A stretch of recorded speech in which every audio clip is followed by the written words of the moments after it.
Good evening, Trump's family. Welcome back to my channel. I'm gonna provide a situation update. Thank you for joining me. God bless each and every one of you. Let's just jump right in, folks. There's plenty of things to talk about. Folks, the good Republican, the good, decent moral Republican who opposed Trump, in a way might be going to jail for perjury, or at least because he's being compelled to testify by a special counsel that is going after everyone around Trump simply for political reasons. Pence was just fine with this. Pence was instrumental in setting up Michael Flynn. When they first went after Michael Flynn in 2017. When Trump defeated Clinton, he was in the Oval Office. His first couple of months, media ran with the story that Flynn allegedly lied to. Pence could have simply said, "Now, this is absurd. And anything that goes on in this administration is between us." Instead, they utilize that to then investigate Flynn and then accuse him of lying to a Federal Bureau of Investigation agent. Okay, that's the only thing he ever was accused of doing. He never did anything with another country. Neither did Trump. But Pence didn't speak out against the Mueller probe. Pence was a good Republican, willing to just accept Democrats, media bureaucrats, loyalists within these agencies going after Trump for political reasons. They utilized the Steele dossier purchased by Clinton against Trump. Pence didn't speak out. They went after him through from the Durham probe indictments, where we found out that they literally fabricated a server story. Pence didn't speak out either. Okay. Now, the same monster that Pence helped create is trying to devour him. Interestingly enough, Pence stood by, allowed statements to be made. I'm not gonna get into the validity of certain viewpoints. But they claimed that Trump was devouring democracy, and essentially that Mike Pence was the hors d'oeuvre. And Mike Pence said nothing. He was fine with it. In fact, months back, he said that there could be better options.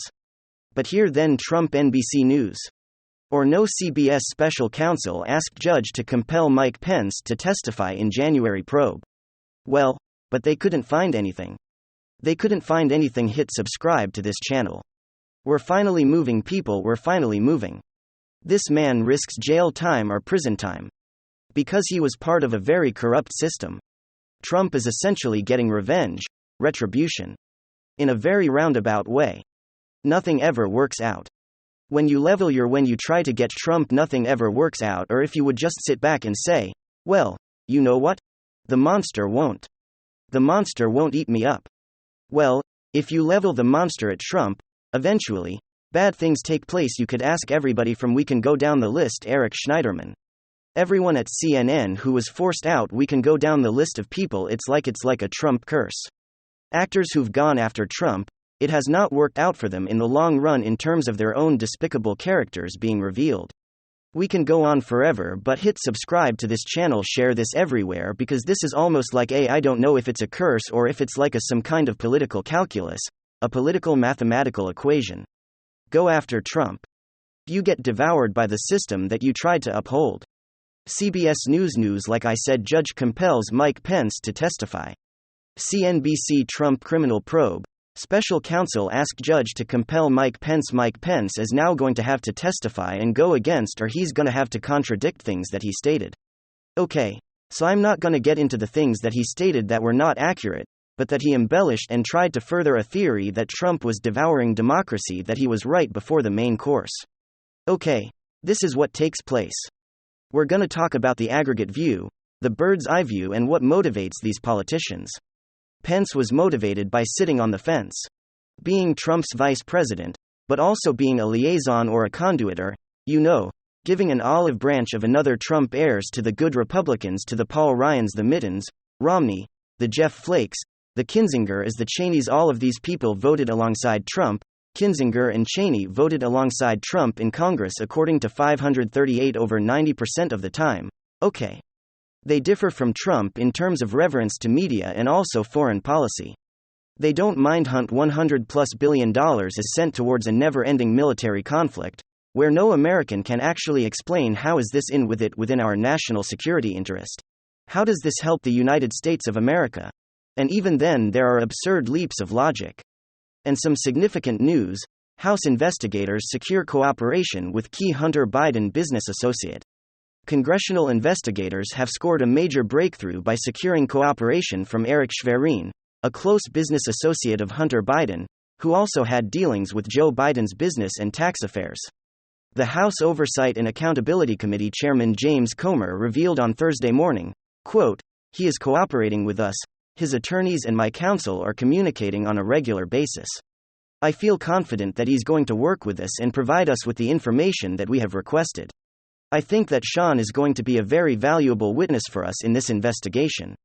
Comer said emails I'm the Hunter Biden laptop that was turned over to the FBI in 2019 show that he, a business executive at Hunter Biden's investment firm, had a close proximity to both Hunter and Biden during most of the time that Biden was vice president and his son was pursuing international business deals. For instance, Schwerin was involved in vetting and facilitating Hunter Biden's business dealings with the Chinese energy firm CFC, a relationship that has raised questions about whether Communist China has compromised the Biden family by providing it inexpensive diamond and a multi-million-dollar no-interest forgivable loan, the email show. Comer said that while the committee battled with the White House, and the Biden family for information assurance cooperation was a breakthrough that could spur other, quote, "That's a very positive development. I believe that's going to lead to a few others coming forward." He said the announcement comes as the committee has gotten word that Hunter Biden and his uncle, presidential brother James Biden, do not intend to volunteer all the information and Commerce Committee has been seeking in its wide-ranging probe of the family's overseas business dealings that collected millions from Ukraine and China. Comer said his committee will not wait any longer and will begin issuing subpoenas immediately. Comer also criticized Hunter Biden for refusing to fully cooperate, saying the lack of cooperation seemed to undercut his claims that he had nothing to hide. Quote, "If I were Hunter Biden, and I'm as innocent as his lawyers say he is, I would want to clear my name in front of the House Oversight Committee. I could come in front of the House Oversight Committee right now and defend his good name. But we all know that his family was involved in influence peddling, and this administration is doing everything in its ability to try to block oversight," he said. The United States to quadruple the number of active duty troops in Taiwan. The United States is reportedly planning to deploy more troops to Taiwan, more than quadrupling the current number of American service members amid concerns about China escalating military threat. The Defense Department plans on deploying 100 to 200 troops within the next several months, U.S. officials said in reports on Thursday. The most recent data available from the Defense Department shows that 23 active duty United States troops, mostly Marines, are stationed in Taiwan as of September 2022. The new deployments in Taiwan will expand a training program that the Pentagon has not publicized over concerns about provoking Beijing, which views Taiwan as a rogue province that will eventually be under its control. PIO. Residents express gratitude for President Trump's visit.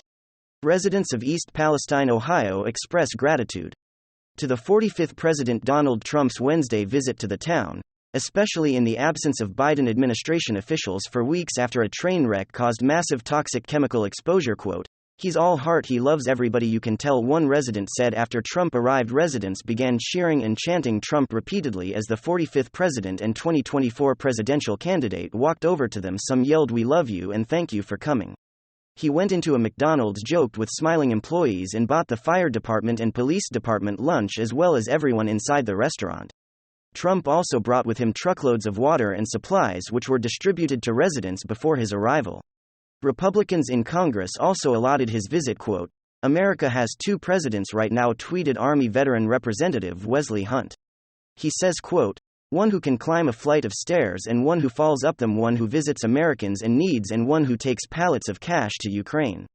Representative Marjorie Taylor Greene also contrasted Trump with Brighton, tweeting, quote, "President Trump visits the people of East Palestine, Ohio and brings them water and supply, as while Joe Biden only cares about pushing more war and U.S. money in Ukraine.